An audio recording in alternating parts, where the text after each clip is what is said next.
I'm Lynette Zhang, Chief Market Analyst here at ITM Trading, a full-service physical gold and silver dealer. And, we all know that it's important to have a plan these days, and I hope your plan's in place. But I'm going to go to questions today, and I'm going to start with Blake D.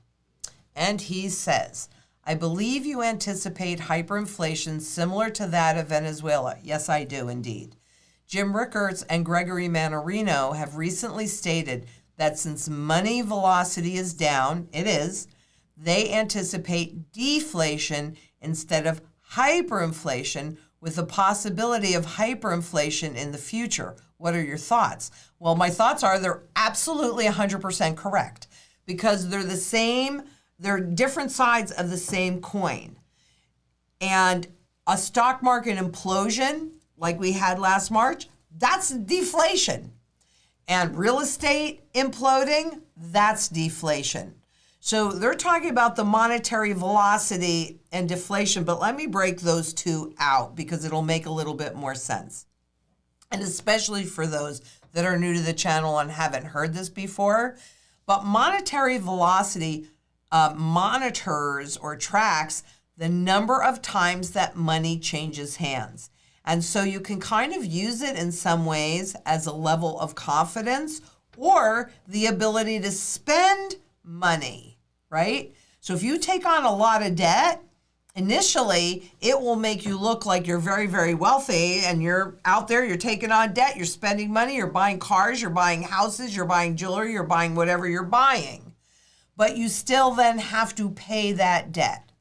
And when your income does not grow up or go up commensurate with your level of debt, then at some point you have less new money to spend. Once you max out those credit cards, you have less new money to spend because you have to spend it servicing the old.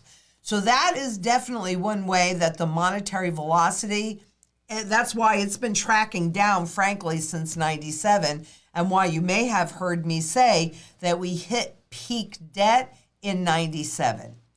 But going back to that confidence piece, if you are generating income and you're confident that that income is going to continue, then you would have a higher level of comfort to go out and buy that, buy that car and take on new debt. So so the universal basic income is what I think is going to trigger, I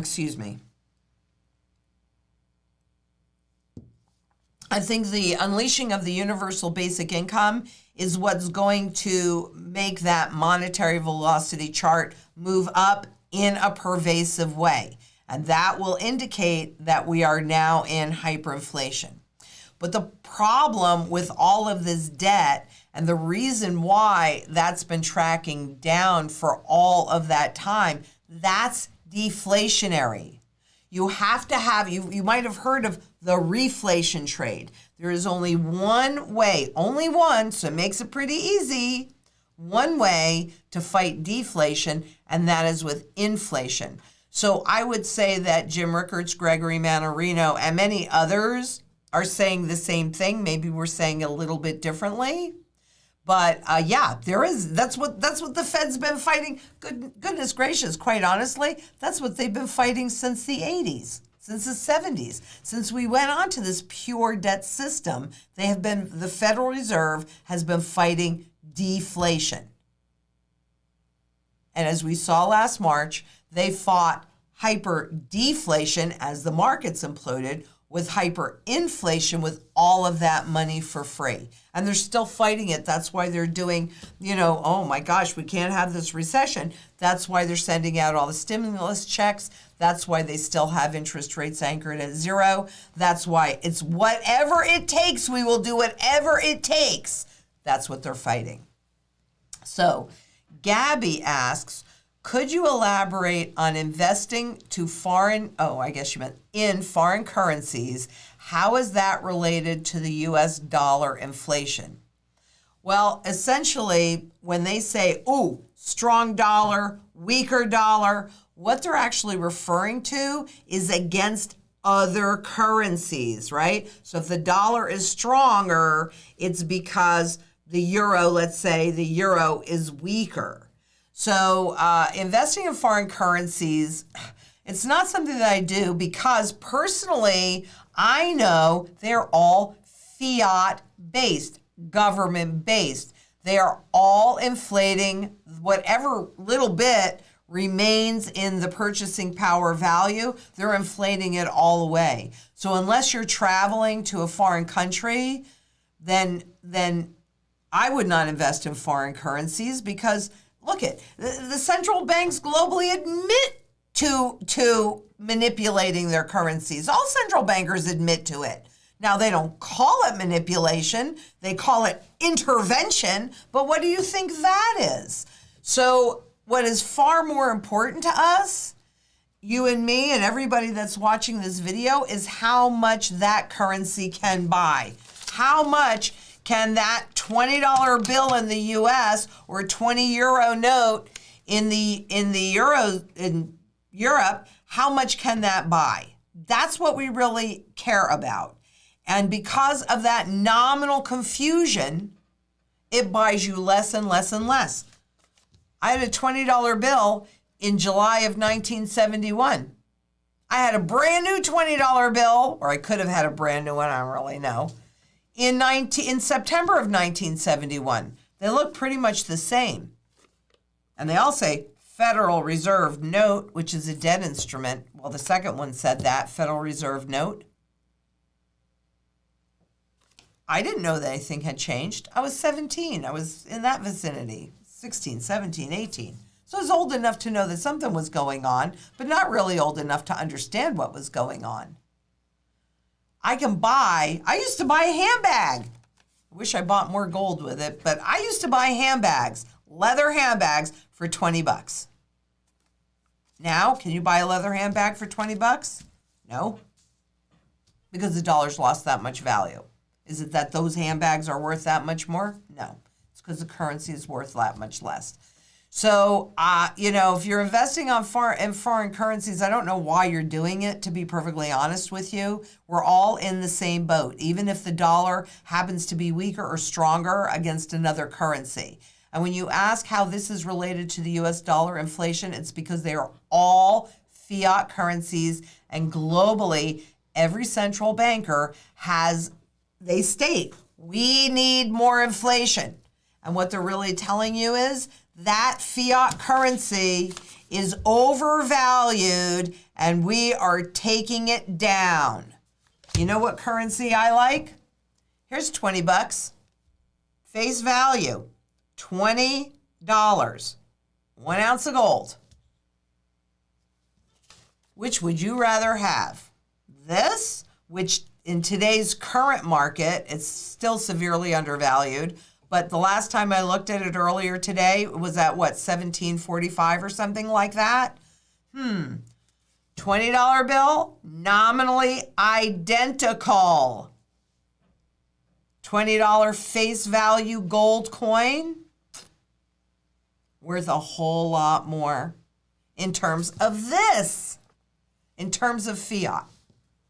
So this is what I want. This is what I accumulate. Not this. This I need for short-term barter, not long-term savings. And Lisa from Instagram asks, I work as a nurse practitioner. I wanted to do travel work for a long time, and I finally have an opportunity to do so, but I am very disturbed by the events of the world. If you were my big sister, would you advise me to do this, or would you advise me to find a little piece of land and hunker down? My boys are grown, so it's just me now. Well, Lisa, I kind of faced a similar thing back in like 2008 because I was getting ready to retire and I was planning on doing a lot of traveling. I think that you have to follow your heart. But if you are indeed going to travel, is it possible for you to keep some of this with your boys so that you have something to come home to? On top of that, if you are going to travel, an easy way to carry money with you, I mean real money like gold with you, is when I would travel, I would get chains, silver and gold chains, so that if something happened to the currency when I was not there, I always had money. Because 100% of the time, you can convert gold and silver into any currency, and therefore any good or any service. Now, do I think you should hunker down? I started preparing and I bought this property in 2010, so that I'm personally pretty much hunkered down. Maybe you can do a little bit of both. Where are your boys? Maybe they can help execute this piece and enable you to fly a little bit. But either way, no matter what you choose, you gotta have gold, you gotta have silver, so that you have something to come home to. So it's hard. You've got to follow your heart. Just make sure that all your bases are covered. That's all. That's all I'm going to say. That's what I would do. And Robbie from Instagram asks, what's your advice to millennials who want to buy cryptocurrencies over gold and silver? Do both. Because cryptocurrencies, if the grid goes down, and we really, the battle between the central banks and the private cryptocurrencies are heating up. So what's going to determine the outcome is going to be who wins that war. Do you know who's going to win that war yet? Because I don't. But there is no way, this I know, there is no way on God's green earth that any central banker is going to give up their money monopoly to any private corporation. Not going to happen. So what we don't really know is which ones are going to survive. Now, it certainly looks like Bitcoin and Ethereum will be in that basket. But if you look at the Bank for International Settlements, Moneyflower, private cryptocurrencies, they're on there. They have a little space, but the biggest space is gold and silver. So the best advice that I can give to anybody that is in any kind of intangible instrument or intangible asset is, in order to be truly and properly diversified, you gotta have gold and you gotta have silver that is completely out of the system. And real money that truly diversifies your portfolio. And read. Don't take anybody's word for anything. Read it, study it. Part of the challenge that I have with the new money, the cryptocurrencies, the central bank digital currencies, even fiat money, right? And all of the financial engineering that they're able to do because this stuff is so easily manipulated. They can't do it on this stuff. That's why they don't like it. That's why they don't want it as a base for money. There's plenty of gold. It's at what price in terms of fiat is the only determinant. But this requires fiscal responsibility. This not only does it not require fiscal responsibility, it enables central banks, corporations, and governments to get very fiscally creative. That's called financial engineering. At some point, all of this will implode. And we're much closer to that than we are not. That's just a fact. When the implosion occurs, what do you want to be holding or not holding, as the case may be? That's what the problem is. So that's it for today and those questions.